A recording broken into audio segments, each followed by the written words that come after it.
Hi, thanks for joining me for another episode of First Chapter Friday. My name is Lucy, and the book that I am sharing with you today, I am really excited about. It's this book here called Wink by Rob Harrell, and it is the story of a boy named Ross Malloy who's in 7th grade, and like most 7th graders, he just wants to fit in, do his thing. He has a couple really good friends. But 7th grade also happens to be the year that Ross is diagnosed with a rare form of eye cancer. So all of a sudden, Ross becomes the cancer kid. And he has to deal with all sorts of things like his hair falling out and putting special eye goop, he calls it, on his eye, and other kind of humiliations, just really sticking out when he wants to fit in. And he loses some friends, he deals with bullies, so normal 7th grade stuff, but then also on top of that, he's going through this thing, which sounds sad, but this book is very, very funny. And one thing that Ross is really good at is he illustrates his own comic strip called Bat Pig. And in this book, he uses Bat Pig episodes when something sort of tough comes up for him. We'll get to a page and you flip to it and there's this comic where Bat Pig is going through the tough thing in a very humorous way. So I really loved that part of it.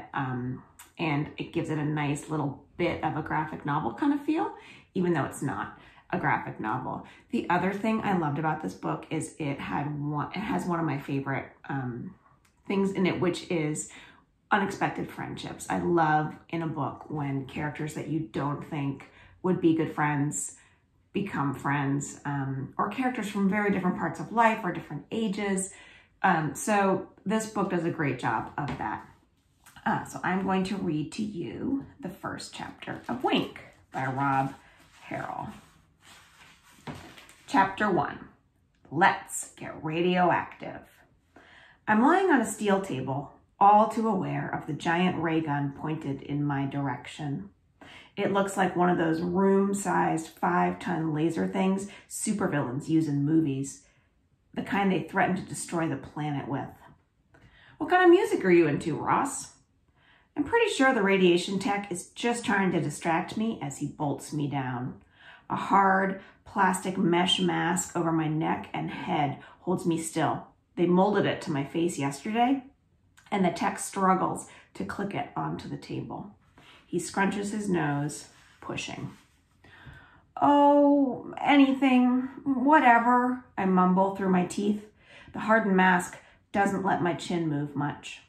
The headpiece locks in, and the tech, Frank, gives my shoulder a bump with his fist. Come on, man. If you're gonna lie here for half an hour, you need some tunes. I've got all kinds. Name something you like. There are no wrong answers. I scan my brain. Can you just KZAQ? Frank stops and doubles over at the waist like he's been gut punched. He hangs there, talking to the floor.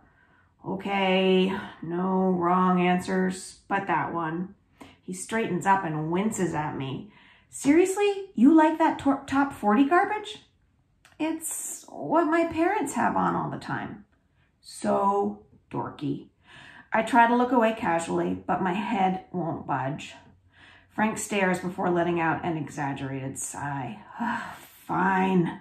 But tomorrow, tell me what you like, not what Mom and Dad like.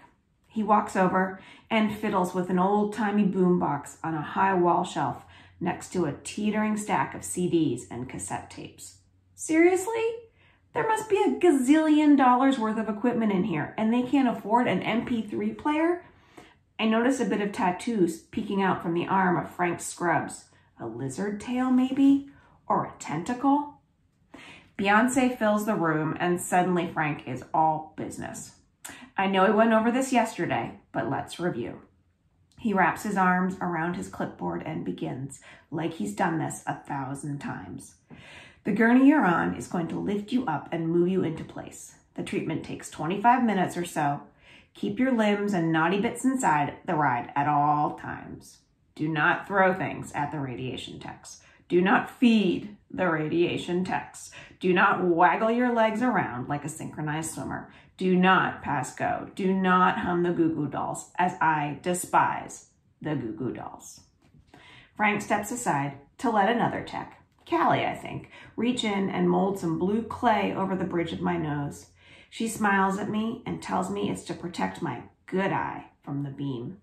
Then she pats my chest. I hope I don't look as nervous as I feel, because I feel like a rabbit in a trap. My face is hot.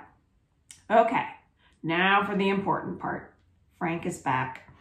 When I tell you, you're going to stare at the red X above you, the one we made over there by the big zapper yesterday. You'll see it when the machine slides you over. The mask prevents much of a nod, but he seems to catch it. Don't move your eye off that X, or your eye will explode into a million pieces like the Death Star. Okay? I let out a little grunt. Frank puts his hand on my arm. I'm kidding, Ross. I mean, kind of. Don't look away from the X. Your eye won't explode, but we're dealing with your vision. Important stuff. So keep your eye on the X, or it could. Just keep your eye on the X, and you'll be fine. Callie steps back in with a U-shaped attachment that looks like part of a kid's car seat. She fits it over my face and helps me slip the molded mouthpiece into my mouth. My teeth lock into it when I bite down, and she snaps the ends of the U to the table. Ka-chunk! The table is attached to a huge mechanical arm, like something out of Star Trek. My nose itches. I couldn't move my head if I had to, and something about that makes me all squirmy inside. I feel like a bug on a dissecting table. Frank and Callie look down at me. You good? Callie squeezes one of my sock-covered toes. Need a blanket? No, I'm good. Okay. She tucks a lock of hair behind her ear and gives me a friendly smile. Everybody smiles a lot here, probably because they can tell I'm freaking out. We'll be right around the corner. You'll do great. Frank winks. No sweat. You'll see. They walk off to my left, but I can't turn my head to follow them. The lights dim slowly as Gwen Stefani starts singing about bananas. I'll admit it, it's a little freaky being the only one in here with all this machinery, all this stuff. I close my eyes and let out a long breath. It shudders as it slowly comes out, which somehow takes my nerves up another notch. All right, Frank's voice squawks through a tinny speaker. We're gonna get started, Ross. Just relax and keep your eye on the red X. You're about to go for a ride.